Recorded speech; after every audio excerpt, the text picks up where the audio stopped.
Hi, I'm Brian Horn, editor of Lawn and Landscape Magazine. Thanks for joining us today for the webinar, The 4-Day Work Week, presented by Robert Clinkenbeard and sponsored by Field Routes.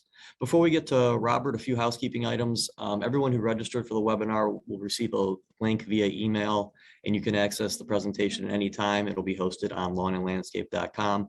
That should come out either in a few days or early next week. Number two, we will be taking questions for this webinar. So if you're in front of a computer and you have a question, just click the Q&A button on the Zoom interface, type it in, and I will be fielding those at the end of the presentation. A little bit about Robert. Robert co-founded one of the largest landscape companies, Integrated Landscape Management, in the Southwest region of the United States back in 2001. The company grew to more than 350 employees with 5 branches and revenue of more than 20 million. He sold the company in 2016 and is now the CEO of Bruce Wilson and Company, a green industry consulting firm. Robert, take it away. Oh, you're still muted. You're on mute, Robert. There we go. There you go. Thank you, Brian. Happy Valentine's, everyone. Excited to be here and to share my story with everyone. So I'm going to spend the next 35, 40 minutes just going through PowerPoint presentation. And as Brian said, just pop your questions in the chat and then we'll read them off at the end. But happy to share my story and answer any questions I can to help you out. So a little bit about me. As Brian said, I founded ILM back in 2001. It was myself and my business partner, John Garrigan. And we grew the company fairly quickly over a 15-year period before having an exit in 2016. And as you can tell by my accent, I'm not from the US. I'm from Edinburgh in Scotland. And I moved across to Phoenix, Arizona back in 1999. And worked for Valleycrest at the time before starting up my own company. So now I'm CEO of the Bruce Wilson and Company. We facilitate peer groups. We are experts in Aspire. We do strategic planning. We do building your value in your landscape companies. We help with exit planning. So we're obviously really focused on the green industry. It's been really good to us and my other 9 team members. But yeah, happy to share my knowledge today for everyone. I made a lot of mistakes in growing my business. So that's my goal now, is to help others to make less mistakes than I did. First of all, thank you, Brian, obviously the editor of Lawn and Landscape Magazine, for giving me this opportunity, and also to Field Routes, the sponsors of this webinar. So in this session, you're going to learn, some of the reasons why we moved to a 4-day week, some of the challenges in making this change, some of the internal benefits of making this change, and then also some of the external benefits of making this change. It was, something we've been talking about for years, and finally made that change probably back in 2012 or so. But it was just definitely a big change for us, and very successful change. A little bit about ILM, Integrated Landscape Management. We founded in 2001. We provided all different services to our clients, pretty much all commercial. We did some residential, but it was more favors to some of the building owners. But we ended up having, before we sold, we had 4 branches in Arizona, 1 up in Nevada, in Las Vegas, Nevada. And it was our clients who helped take us up to Nevada. They were fed up trying to find a good landscaper up there, and brought us up to that city. Safety, employee education was a huge priority for our company. We were ranked top 3 for probably 7 or 8 years, but certainly number 1 for 5 consecutive years. We were in the top 100. We had networking was a huge part of our business. We didn't really do much advertising, no social media. It was all pretty much all relationships and referral work. And we were really active in charities, different industry groups within Arizona. We just felt as though it was our obligation to be part of the group and just better the industry as a whole. So some of the key differentiators about our company, we love to entertain our clients. We had an event trailer We took that to a lot of events. We took that to a lot of property management companies, entertainment with through lunch. So we're just really big into entertaining, taking care of our clients. These are some of our events we did. We did spring training events. We set up shop outside office buildings. We brought lunch to a lot of the property managers.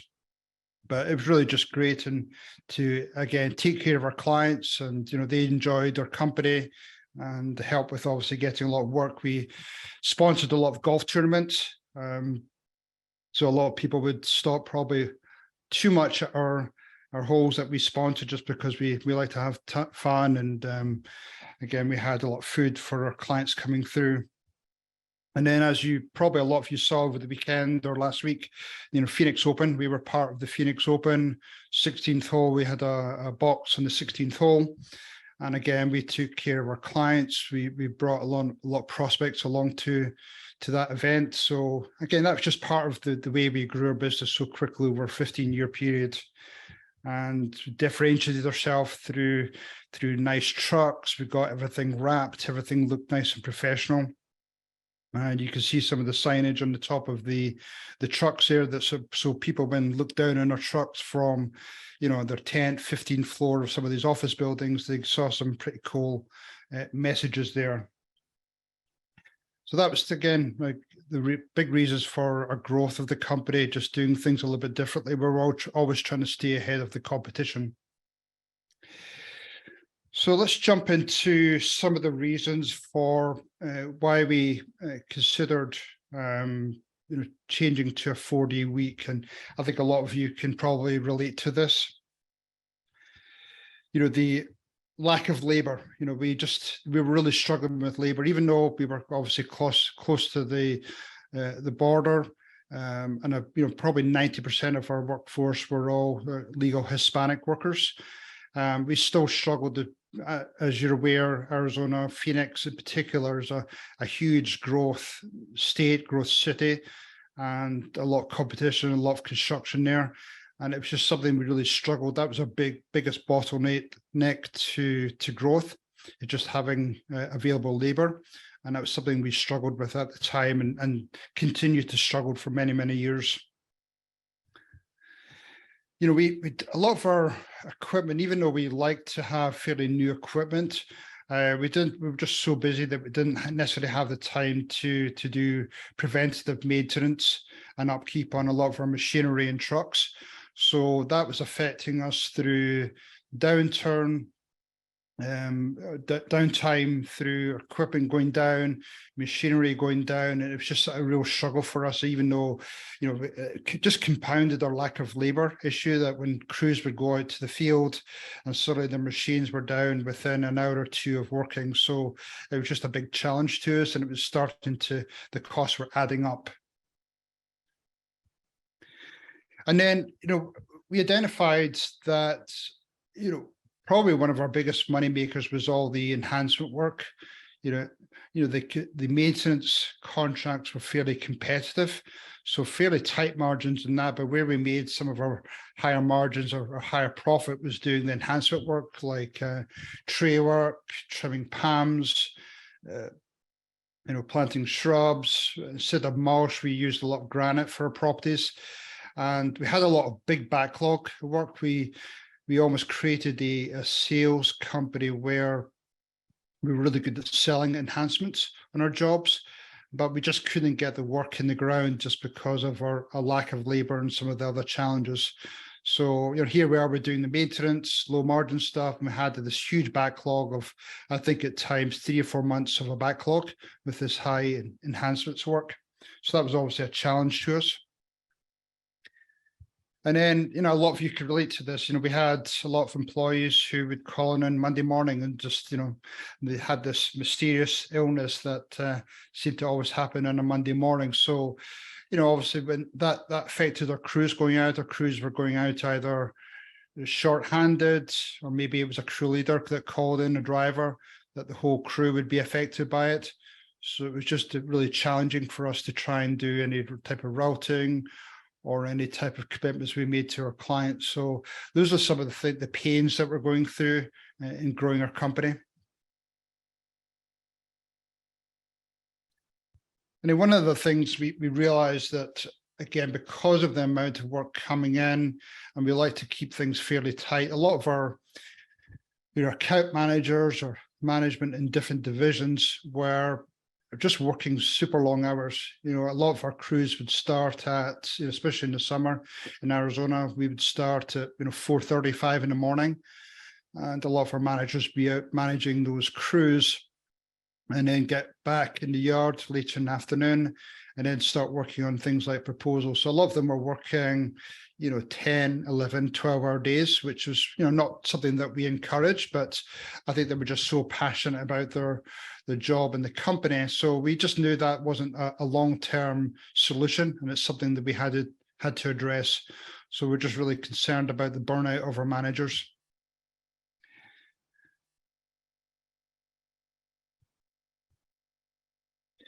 And we were aware that this is before, obviously, a lot of the wages have gone up substantially over the last few years. But we were huge into taking care of our employees, so we were aware that some of them worked weekends with some other jobs, side jobs.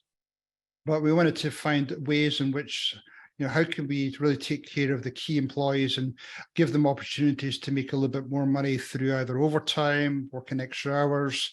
So we're just always looking to give opportunities to our key employees so we could keep that employee retention high. We typically did a good job of that, where I would say retention was an average probably 90+%. So, but what are the creative ways we can keep that retention rate high, especially when there's a lot of competition out there? So I'm going to switch now to we made that decision to go to a four-day work week, which was what we ended up doing is working 4/10s Monday through Thursday. But some of the challenges we came across was changing that mindset for employees.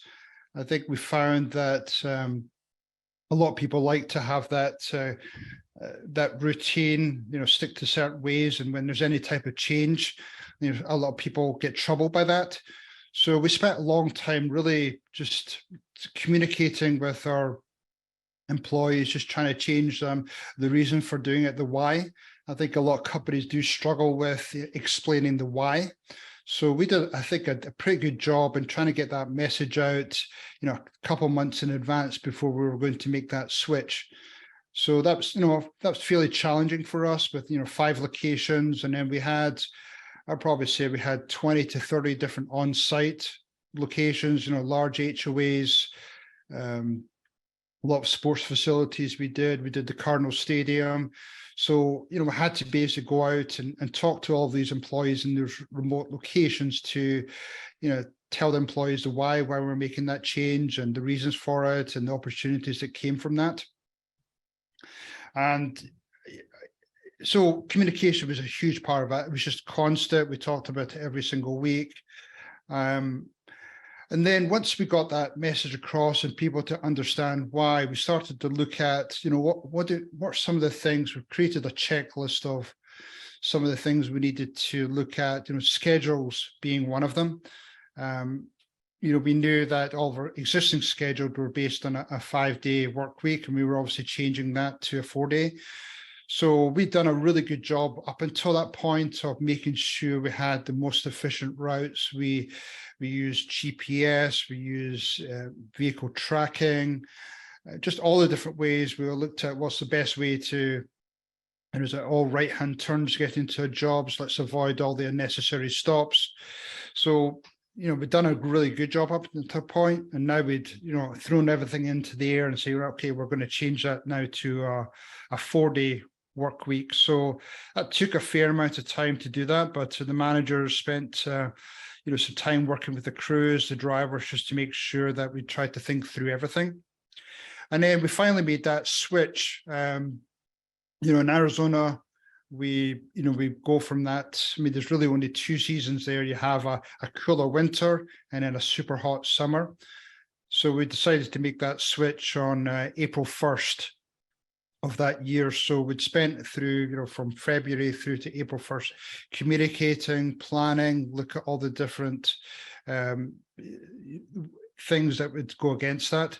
And then we made that switch on April 1st. And yeah, I mean, there was a little bit of chaos the first couple of weeks, but I think fairly got into the groove of things and, ironed out all the kinks and got into a good routine after that. One of the challenges that we didn't really consider at first, but we've tried to figure out what was the best way to do this. So we had different divisions in our company. We had our maintenance division, we had construction, enhancements, we had tree division, we had plant healthcare and chemical. And we tried to make that decision. Well, do we switch them all to the 4-day weeks? Do we keep it some 4, some 5-day weeks? And how do we handle our admin staff that support all the crews out in the field? So that's something we talked about at length. We ended up, the majority of the people that went on to the 4-day weeks were all the maintenance crews. Things like enhancements, construction was still kept to the 5-day work weeks along with the tree crews. And then the admin staff stayed on that 5-day week. So they typically work from 8 to 4 in the afternoon. But I think for the maintenance crews, it was hugely successful. But we had to really carefully look to the pros and cons, try to figure out if there's going to be any type of conflict between departments, jealousy, whatever you want to call it. So that was something we considered, but nothing really materialized. I think we overthought through that, but it was huge amounts of success with our maintenance crews.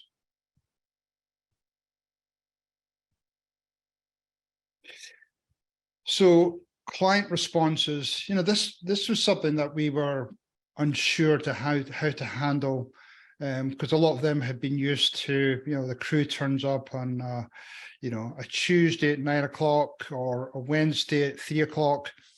Are they going to be put off by changing all these schedules? And to the most part, we talked to some of our key clients beforehand, just to see if there was anything we were missing. So, we took probably a handful of, I think maybe 10, 12 select clients, people who were really raving fans of ILM. And we just said, hey, this is something we're considering. We explained the why. And they were all generally pretty much on board. There was a couple of clients that were a little bit happy because they were maybe used to the property being maintained on a Friday. But I think one of the key things that helped was the fact that the majority of our work was all commercial. So, they wanted it looking, immaculate and prim and proper, Monday through Friday. So if we were out there and did the majority of the work Monday through Thursday, then, obviously that would still look good on the Friday. So, and I think one of the things we also did is we said, well, what are some of the benefits from doing that? And there was a huge amount of frustration from our clients who were approving all this work, all these enhancement works. And we're actually getting more complaints or pushback from not getting that work in the ground within, a 4-6 week period. Some of them were waiting 2 or 3 months to get that work done, and it was affecting their budgets. They were making commitments to the owners of the property, the asset managers. So once we explained the reason for doing that and giving commitments that we would get that enhancement done, work done quicker, I think most of them were pretty happy, and then they saw the results. I mean, it took us a little bit of time to clean up some of our backlog, but overall, once they saw the progress and saw the results that really change out in the field, the quality was still the same. I think all of them were really delighted and embraced that change to that 4-day week. So super happy about the results. But I think, if it's something you're considering yourself, maybe you're more residential based, then I think it would be a mistake not reaching out to your clients and just brainstorming with them and just giving them the option to give their input. I think that's something I find when we go around to a lot of our clients in terms of landscape companies is we don't necessarily ask for that feedback a lot from our employees or our clients. And I think that's a mistake. I think it's something that should be encouraged at least on a monthly or quarterly basis.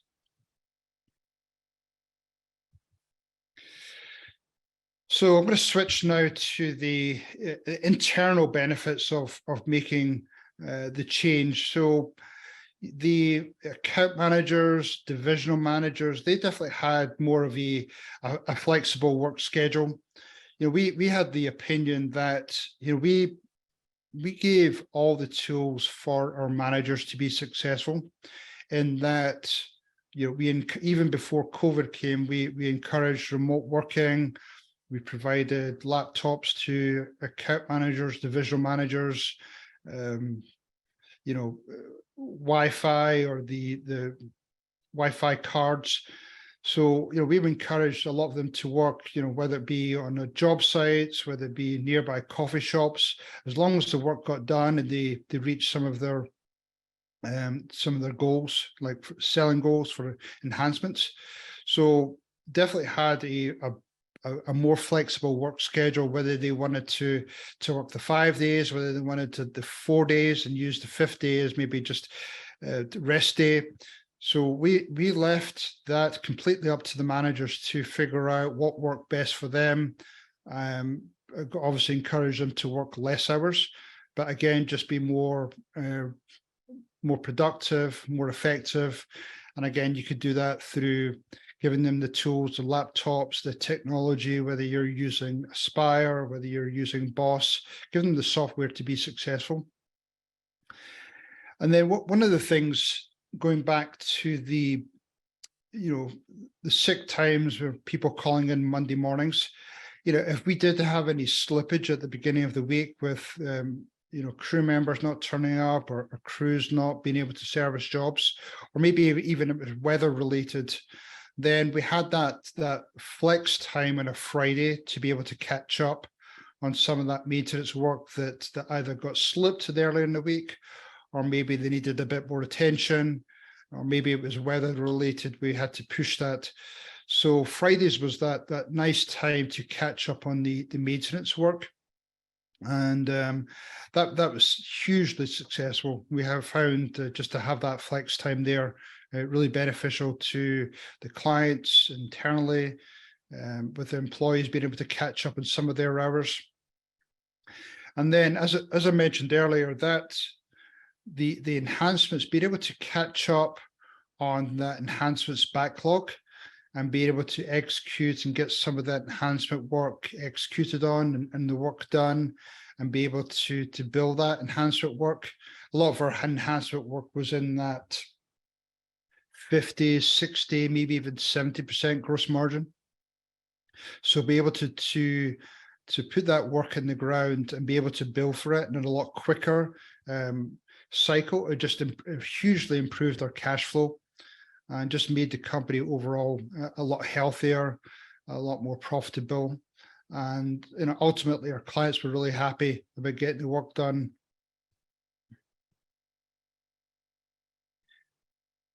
And then, as I touched on near the beginning of the call, you know, a lot of our machinery, our vehicles were being somewhat neglected. We had a lot of, you know, post-active repair costs. So to be able to have Fridays to be able to catch up on that proactive maintenance, then we found the results being, you know, we'd had less repair costs, less machines going down, less unproductive time. So that was super helpful just to have that Friday. So we were obviously stacked up with either mechanics working later on the Friday. We outsourced a lot of our machinery or vehicle repairs or maintenance. And again, most of that was scheduled on Fridays when maybe less of our crews were working.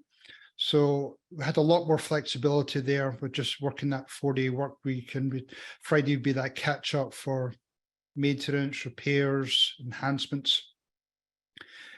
And then, field employees had the opportunity to make more money. A lot of them had worked on Monday through Thursday, got that 40 hours in those 4 days. And now we had time on Friday, they could either work some overtime, or they could maybe catch up on hours they missed because they were out sick earlier in the week. So it's just a great opportunity for them to catch up on hours, or even exceed some of the hours in that 40-hour work week. Now, probably some of you are asking about, well, if you start paying some overtime, then is that going to reduce your gross margin? But, one of the things we did is we gave them some goals to work towards in terms of trying to achieve that job within the original hours over allocated. We did a lot better preparation for those jobs to try and stay within those hours allocated to that job. Or sometimes if we knew that wasn't possible, we built some of that overtime cost into those jobs when we were pricing it out. So we didn't really see a big effect on working overtime with some of that enhancement jobs. We saw more benefit from getting that work done. And then again, with utilization of vehicles and heavy equipment, again, if we had that little bit of slippage time, slack time on Fridays, then we were able to use some of that stuff that maybe been used earlier in the week. We had, probably 100 plus vehicles. So if there was some work needing done on a Friday, again, usually there's some more vehicles, equipment lying around on a Friday, because the work had already been completed earlier in the week. So there was definitely a lot more stuff available, and the stuff available to maintain as well. And then, happier employees, all of our employees enjoy making more money. We felt as though there was less stress on them. They had the option to come in and work overtime or extra time or catch up on hours. We definitely felt as though retention of our employees increased. And, they still had the option of either not working Fridays, not working weekends, and spending time with family. And as many of you know, a lot of our great Hispanic workforce enjoy, their families, they're big, family people. And so just they had the option. There was no real pressure from us. So that was definitely a huge benefit to us, just to have happier employees, and that you could see the culture ooze throughout the company. We had an amazing culture. And again, that I just touched on it there. Retention of our employees, and retention probably went up 2 or 3 points.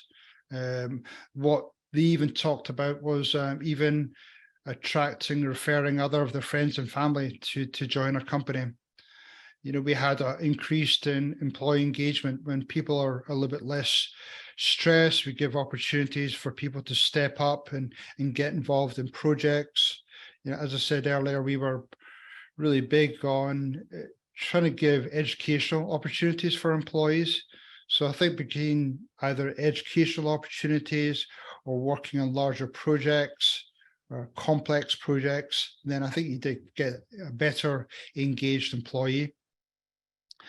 And then, increased revenue. I mean, who doesn't like to see their revenue in the company increase? Because we were able to capture more enhancement work and execute in a quicker timeline, a lot of our clients started to, really appreciate that. They started to give us a lot more projects to do, whether it be enhancements or even some maintenance contracts. So the flow of work began to increase. A lot of other companies in our market were really behind with enhancement works or even starting new jobs quickly, because we were able to turn around that startup time or get enhancement work done quicker. Then clients saw that, they started to tell some of the other property managers. So it definitely increased our overall revenue for a company. And then, profitability, when you're doing higher margin work, if you're still managing the hours, then that's going to help improve the profitability in your company. You know, one of the things we didn't necessarily anticipate when we started to talk about the 4-day work week is we had some jobs that were 30, 40 minutes from our office.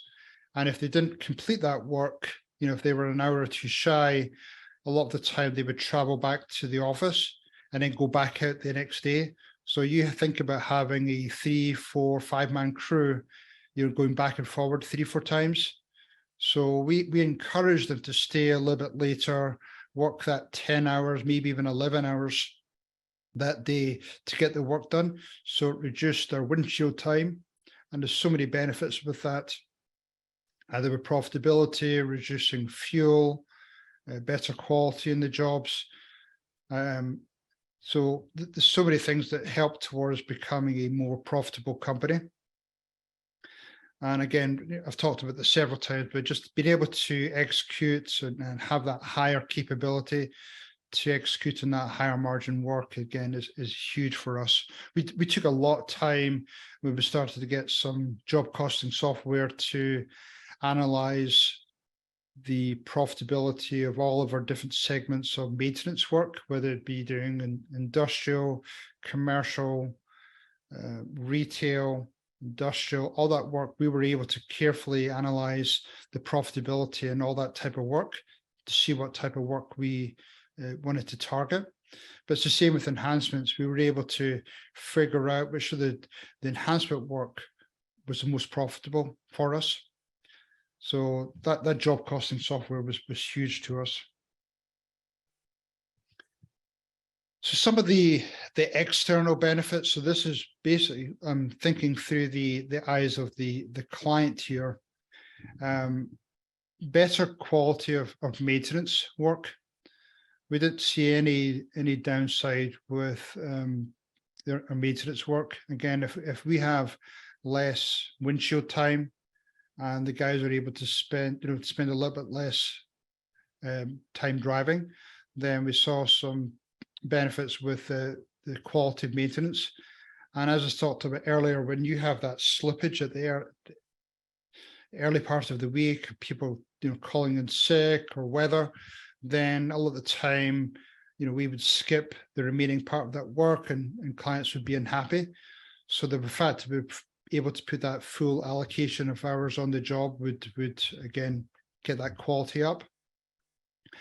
I mentioned this several times, enhancement works, getting that done quicker. I mean, clients, we work carefully with our clients in August, September every year to present them with client budgets. So we had the maintenance on our client budgets, we had our different types of enhancements, we had all of our capital works.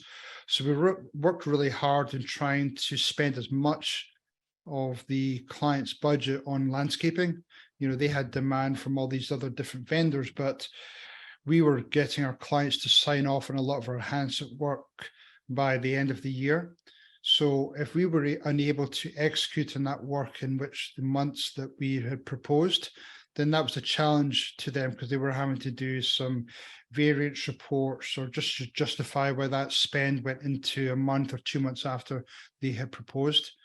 So they were not only happy with, again, trying to keep to their budgets, but also, if they were making commitments to their tenants, the building owners, the asset managers on getting work done, maybe it's improvements to the curb appeal, the entrance to the property, then everybody allows to wow their tenants with doing that. And then faster response to new clients.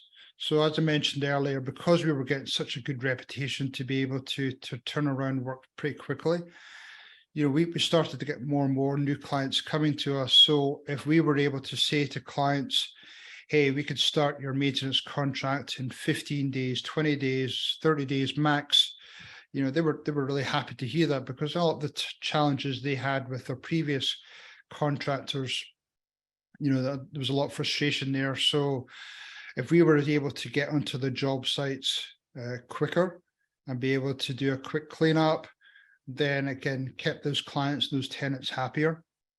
And that's to do with either maintenance contracts or even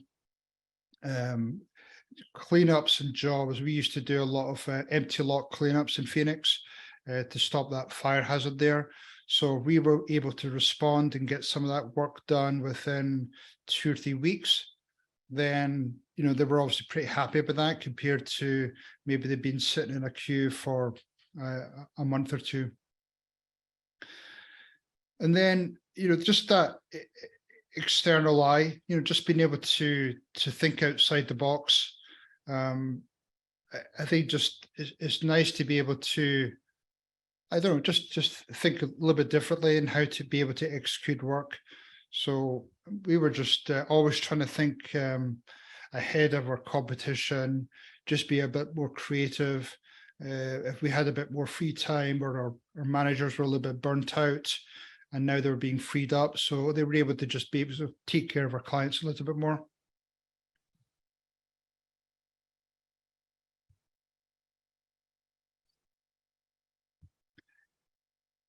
Attraction of employees, as I touched on earlier, because our employees were happy, they were getting paid more, we had good benefits, our culture was great in the company.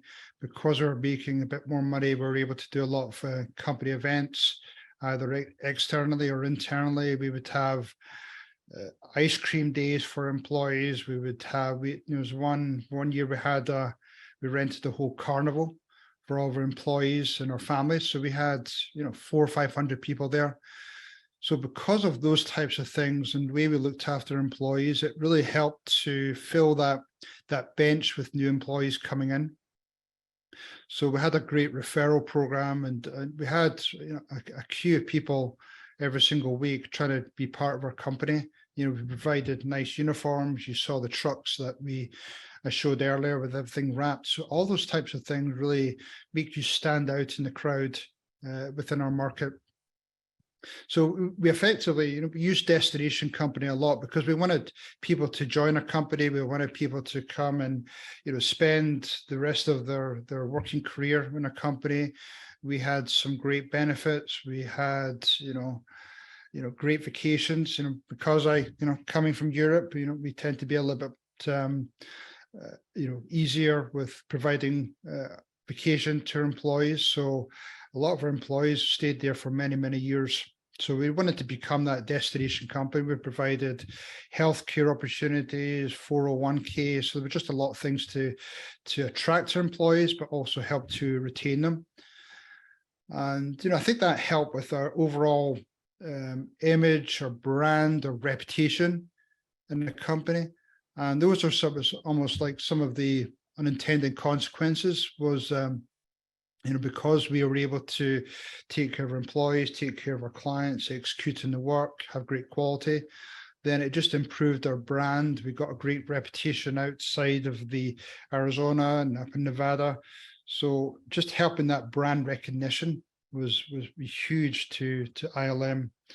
And ultimately, I think that helped with, between the revenue, the brand, the reputation, high profitability, that allowed us to have a really nice exit in 2016. So we had a number of companies approach us, and I think just my partner and I decided it was time to take some chips off the table and look for what our next venture is. But it was just being able to look at things like what we talked about, the 4-day week, having some nice software, having some great employees and leaders in place. I think all those types of things helped towards becoming a really good sellable company, and it helped us having a nice exit. So I'm going to finish up my presentation there. Again, this is me. I'm happy to field any questions either directly on this webinar or even you can contact me directly. But I'm going to pass this back to Brian. Yep, we have some questions for you, Robert. First one, is it common to switch back to a 5-day work week during the shorter days in the winter? Yes, we definitely moved back to that 5 days, winter when things got a little bit colder, it was darker. So we didn't quite have that sunlight to work with. But yeah, we monitor things on a regular basis. And then was the 4 day, it was a Monday through a Thursday? Correct. Have you heard of anyone doing it like a Monday, Tuesday, off Wednesday, Thursday, Friday, or a middle of the week day off? I haven't, but I mean, I don't see why you can't look at alternatives. I think as long as you carefully plan and look at the schedules and looks at the pros and cons, I mean, there's nothing stopping you from doing a Tuesday through Friday, Okay, especially if you're having a lot of people calling in sick on a Monday. right, right. Did enhancement crews ask for the 4 day work week? They did, but we kept them on the majority of them on the 5 day work week. But we listened to people. We took great pride in listening to our employees and let them make their case. So I think from memory, I think we allowed maybe one or two crews to do the 4 days, but I think the majority of them we kept on a 5 day work week. Okay. And then what allowed you to conduct more enhancements? I think just the available hours to Okay, have more people available. okay, So, if people or maintenance crews had their 40 hours by the end of Thursday, and they wanted to work on the Friday to make overtime, then yeah, we were happy to put them into a enhancements crew, or even create a separate crew just so they can. I mean, we obviously the scope of work. We were careful about what work went to a less experienced crew, but to have those available hours on Friday was super beneficial. and speaking of overtime, how did the 4 day work week help the backlog? Did they work OT? Say that one more time. How did the 4 day work week help the backlog? And then did they work overtime? Yeah, a lot of them did work overtime, and they were able to clear up that backlog we had. And then once the backlog was more manageable, then we were able to execute enhancement work within our goal, which was typically 2 week turnaround. Okay. What types of goals slash incentives would you use towards getting the work done within the 4 day work week? And we were fairly not lax, but we had an incentive scheme. So we had an incentive scheme for our account managers to be able to go out and sell that enhancement work. We gave them all goals, but there was a lot of things that make sure that quality was there, retaining employees. We did a lot of quality scoring, but we also gave incentives to our either construction crews or enhancement crews to be able to execute the work within the hours given. So if they were able to beat those hours, we paid out incentives for that. Okay. This is a two-part question. Do you think a company that primarily does installation and construction with no maintenance could still benefit from this? Yeah, I think so. I mean, again, you would have to look at the pros and cons of doing this, but I don't see why it shouldn't. Look at the pros and cons of doing this, but I don't see why it shouldn't. Yeah, you just have to carefully think through it and look through the effect of overtime on it, daylight, weather conditions. But yeah, I don't see why you couldn't. And then the second part is also a company that is more seasonal with an off-season winter. I don't think there's any reason not to explore it. I mean, again, there's probably more challenges there, but if you're able to free up some labor hours and be able to get more work in the ground, especially if you have a shorter season, if you get swamped with so much work in that shorter season, then why not increase your capacity by extending your hours? Right. Did the 4 day work week continue after the sale? Good question. I couldn't honestly answer that correctly. Right. Since you switched Monday to Thursday, if you had one of those Monday blues, would they make it up on a Friday then? Correct. It would. Okay. I am guessing you didn't have many days off due to rain because the region you worked. Correct. I think we had on average 10 to 12 rain days a year. Okay, and then how did you handle those? Rain days, we just try to make up in other days of the week, especially if we're doing that 4-day week. So yeah, we just worked around, either it was either rain days or sometimes we have monsoons or bad wind that comes through. But we definitely try to make up on those alternative days to again make sure our clients were happy. And then someone is confirming that the maintenance crew people could go over to enhancements for extra work. Correct. Again, you have to be careful of the scope you give them. But if you're maybe adding 1 or 2 of those maintenance crew members to an enhancements crew, where you have a strong leader, strong foreman, then that usually helps a lot. Okay, this next question is a little bit long, and you can actually speak to it because you are in Phoenix. What is your experience working 4 days when the temperature is very high? An example, in Phoenix, Arizona, temperatures are regularly over 100 degrees from May through September. During some periods, the temperatures exceed 105 to 110. Yep, good question. It's always challenging. So yeah, we were one of the things that we're really huge on was making sure the safety of our employees. So we were really big on to making sure we did our safety meetings every week, our tailgate meetings, making sure we over communicated the hydration part. A lot of our crews would start super early in the morning. So some would even start at 4 a.m. And that took a lot of careful scheduling because they would go to some of our retail and commercial properties that were well lit.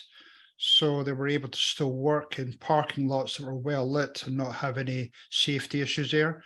So they were still able to finish in a reasonable time of day. When it starts getting past 2:30, 3, it starts getting almost too brutal to work. But so we're able to shift our days. We even had some of our tree crews start at 1 a.m. in the morning. Holy cow. We used floodlights, extra lighting. They worked in some of those big retail centers that were well lit. But yeah, we were always conscious of that safety piece. Did you have noise ordinances? Again, we were careful. HOAs, we had huge noise ordinances, but retail, industrial, typically not. Okay. Well, before we wrap things up, I want to turn it over to the sponsor, Field Routes, to say a few words. And to do that is Zach Dilla. So Zach, the floor is yours.